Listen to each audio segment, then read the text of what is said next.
Kamusta mga Repapit? Si Alex Once to, Professor Alex Once. Professor Alex Once.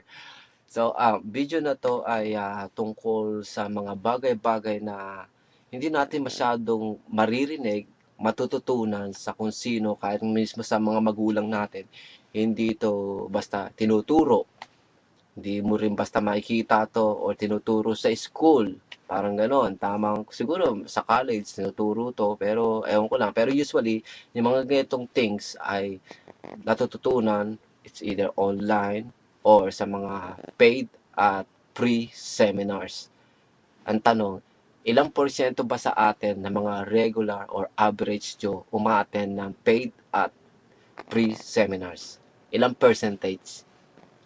Ang liit lang ng percentage na may ilan sa atin pumapasok sa mga paid or free seminars. So, sa pamamagitan ng video ko na ito, ibibigay ko sa inyo for free, walang bayad. So, ang sabi ng aking whiteboard, thoughts, visions, negatives, positives.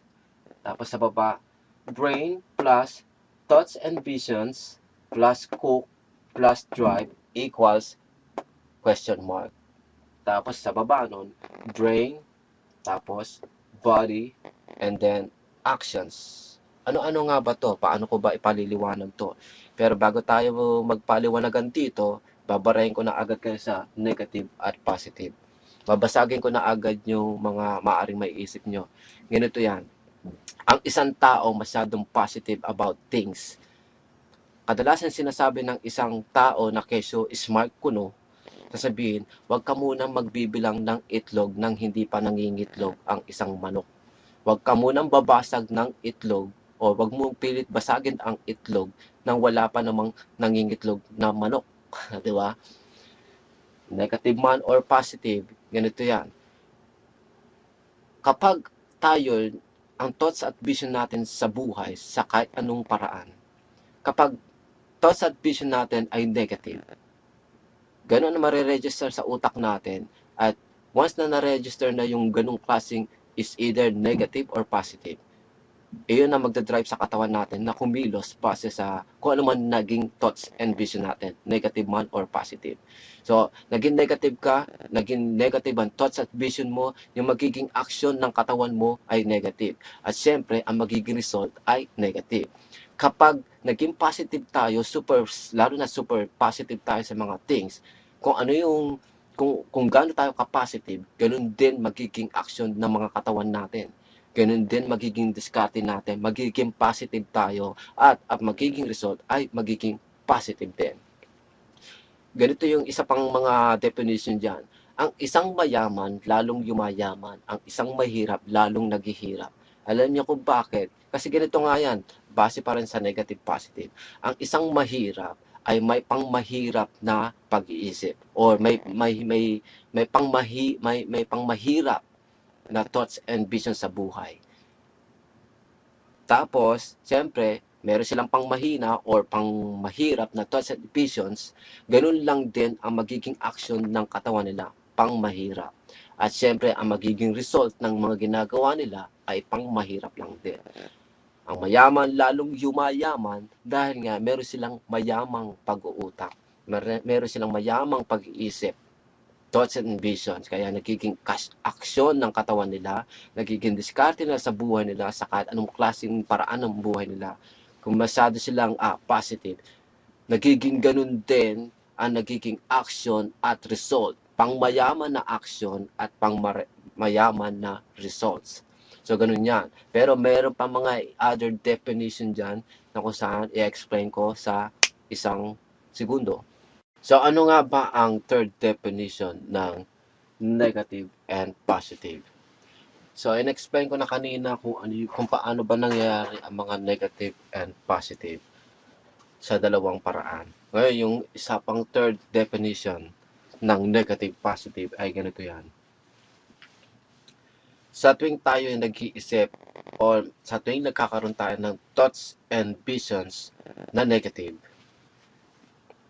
yan yung nagre-register sa utak natin. Once na-register sa utak natin yan, iyan lang din ang magdadrive sa katawan natin na kumilos ng negative.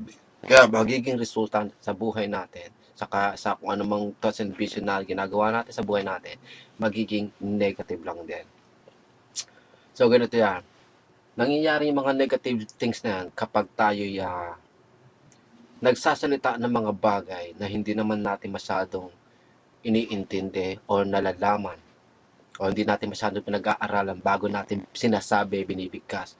Sa tuwing tayo nagbibigkas ng mga bagay na negative, lalabas sa bibig natin yon, dediretso sa tenga. At syempre, pag dumiretso sa tenga, dediretso sa utak natin.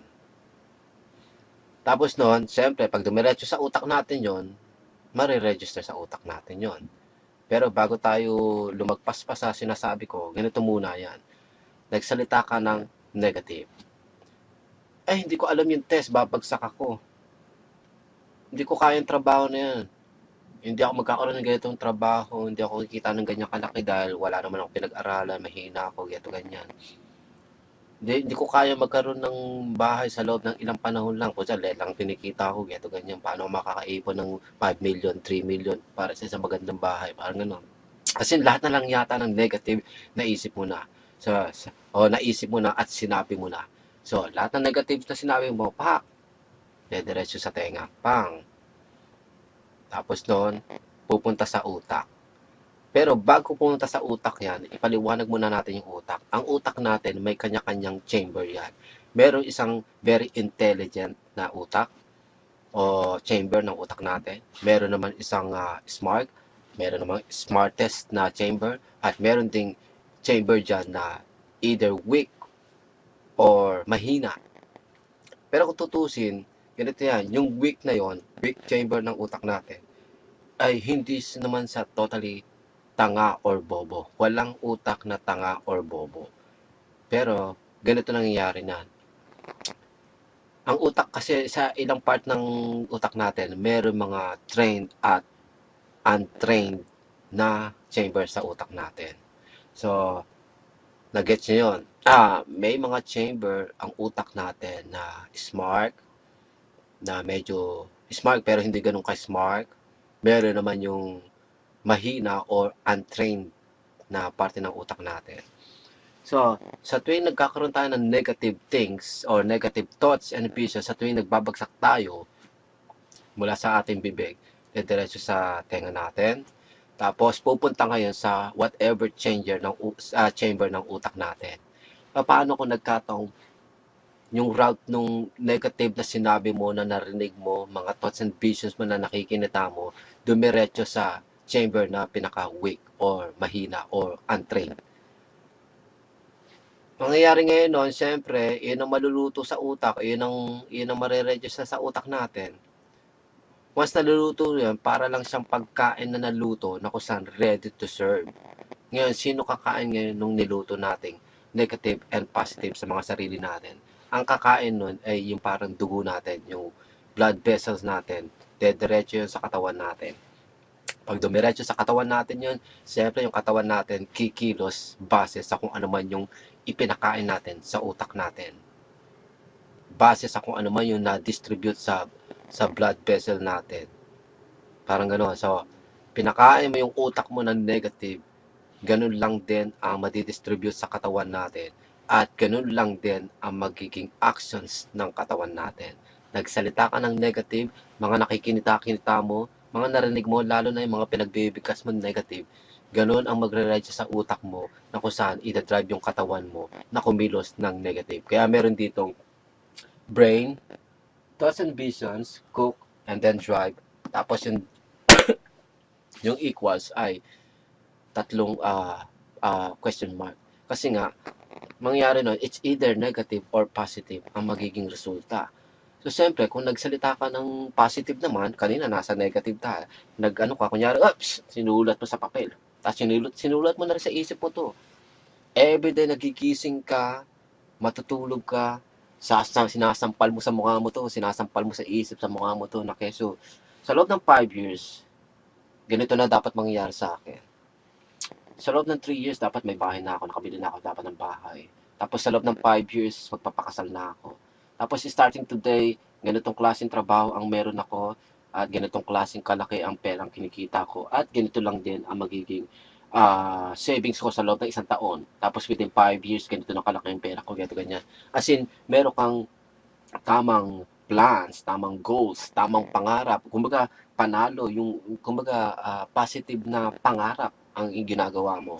So, ngayon, araw-araw mong sinasampal sa mukha mo yon, nakalista sa papel mo, lagay mo sa unan mo, lagay mo sa pintuan mo, pagtulog mo, ganun pa rin, kasama mo sa pagtulog mo yung mga thoughts and visions na yon na positive, mga goals and plans, mga dreams mo na yon.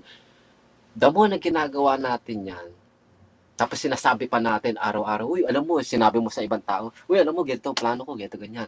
So, the more na nagbabagsak ka ng mga positive things, yun ang lalabas sa bunganga mo, binabagsak mo, papasok sa tenga mo, at pupunta sa kung whatever chamber ng ating utak, ay paano kung sumapul yun sa smartest chamber ng utak natin. So, mangyari ngayon, makakaluto siya ng positive things, o makakaluto siya ng real smart na positive thoughts and visions na pinakain mo sa utak mo. Tapos nyo, siyempre, pag naluto na ngayon yung positive things na yon, super happy yung blood vessel mo na kung saan i-distribute niya yung niluto ng pagkain na gano'n.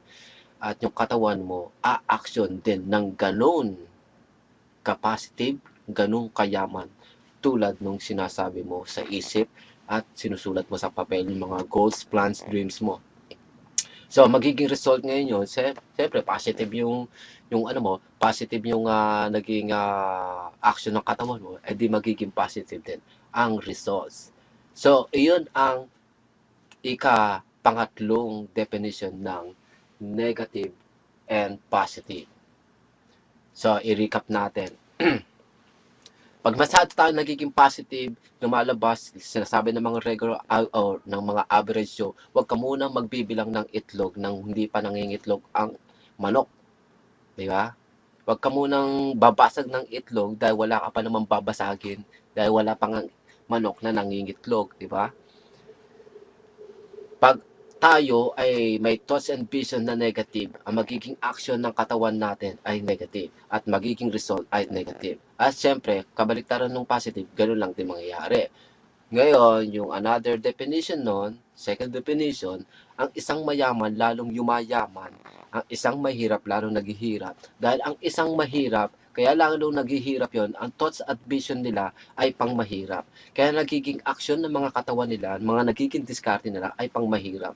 Kaya kahit na medyo parang maging successful sila sa kung anumang pang mahirap nilang diskarte, ang resulta ay pang mahirap pa rin, hindi pang mayaman.